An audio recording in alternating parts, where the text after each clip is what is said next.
So I'm back with another journal that I've done. I've done one a little bit different this time. This is actually done in a flow-ish style journal. All that means is that every part of this journal can actually be taken apart and then reused in another journal. I've done this on a theme of yellow, so everything in here is obviously yellow themed. I've just tied the front up with this obviously lovely bit of yellow gingham material that I just tore to make just some ripped edges. The outside of it is wallpaper cover, and inside I've just covered it with cardboard.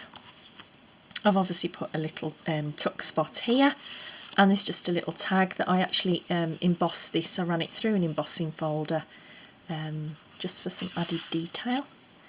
We've just got a page here of scrapbook paper. And then just turning over, I've just popped some lace down that side, and that's obviously the other side of the paper. There's a little flip open here, and I've just paper clipped in a little journaling card there. Again, in the yellow theme, and just it's actually got some lined paper on the back. I'll show you how it all comes apart in a minute. I've just put a little paper trim down there. Oops. See the side of that, and here I've just made a little cluster. It's all glued together. Actually no, it's stapled. Look, didn't glue, stapled it. Just a variety of components, and again they can be pulled off and used separately. Next page is just some yellow spotty paper with some paper trim, and over the other side I've just clipped in this gorgeous Precious Memories image. It is from a book. It's actually the original. If I'd had time I would have scanned that so I could reuse it, but this journal is actually sold, so I haven't got time now to scan that. Another piece of yellow scrapbook paper here. I've just done a little fabric ruffle here, and I have glued it in once I'd actually sewn it over the page. This is a lovely what are these called, like a transfer really. You peel the back off and you rub it on. It's like a rub on. Some more scrapbook paper with a little cut out there just for interest. Another flip out there. So there's plenty to journal on here, all in the yellow. It's paper bag, so you can pop things in there. Some more scrapbook paper, scrapbook paper. This is another actual page from a Ladybird book, and I love that. Everything on there is yellow images. Again, if I'd had time, I would have scanned that so it could be used again. This is the centre of this journal, and as you can see, unlike my others with a pamphlet stitch, I have only tied this yellow wool round, so obviously the person who's bought this can just undo the bow and use every element in this journal. And for the centre, all I've done is made again some embossed tags.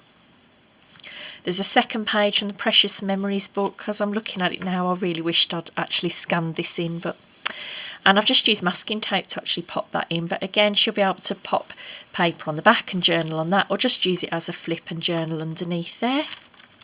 More scrapbook the other side of that bag. This is a little paper ruffle this time instead of fabric, but again I've just stitched it on the sewing machine and popped a little button on. This I haven't clipped this in. I thought it was fine to be loose. It's a yellow handbag shaped card. And I've just popped a die cut on the front of it. It does open up, so somebody would be able to do some journaling in there, or in fact use it as a birthday card or something. Going over, I've just done a little yellow cross stitch here and just stuck that on with some paper. Some more scrapbook paper. Oops. This is, I've taken this from a book page. I think it was some gardening book. I forget now. It's a vintage book. And I've again machine stitched that round there just for a little, well, journaling card, whatever somebody wants with it really. More lace on there. This was a printable. I've forgotten where it was, but it's public domain, so lots of journaling space there. Just left it yellow. I don't know, I just thought it'd be nice for a change instead of having everything embellished. Another tuck spot here, scrapbook paper, and then we're at the end. For the last page, I just made a couple of little yellow tags. Again, you can journal on the back of those. And that is that. I've really enjoyed making a flow-ish journal. I will probably make more. I can think of lots of different themes really. Colours, styles, numbers, letters, all sorts of things. So I'll tie it back up in a minute. I just wanted to share that with you before it goes off to its new owner, really. I was quite excited to sell it. That's all for now. Thanks for stopping by. Bye bye.